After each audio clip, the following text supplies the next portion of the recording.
మరోవైపు పోసాని కృష్ణమురళి అరెస్టుపై ఆయన భార్య కుసుమలత స్పందించారు.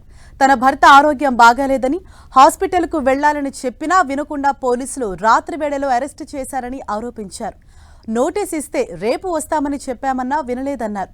తన భర్త ఫోన్తో పాటు తన ఫోన్ కూడా తీసుకెళ్లారని చెప్పారు. ఆయన ఎటు వెళ్తుంటే అటు అందరూ నలుగురు వెళ్ళిపోతున్నారు. వెనకే బాత్రూమ్కి వెళ్తున్నా, బెడ్రూమ్ లోకి వెళ్తున్నా, బట్టలు మార్చుకుంటున్నా గానీ వెళ్ళిపోతున్నారు.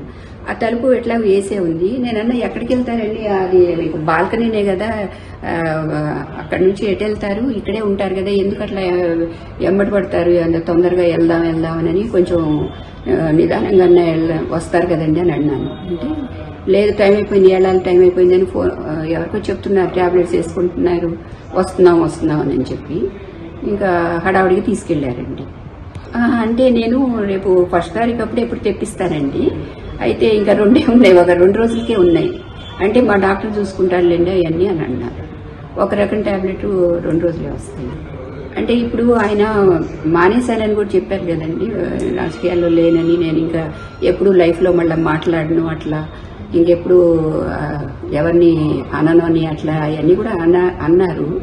సరే అయినా కానీ వచ్చారనుకోండి. కాకపోతే అంత హడావిడిగా ముందు నోటీస్ ఇవ్వకుండా వెంటనే తీసుకెళ్లిపోవటం అనేది అసలు టైం కూడా ఇవ్వకుండా అండి.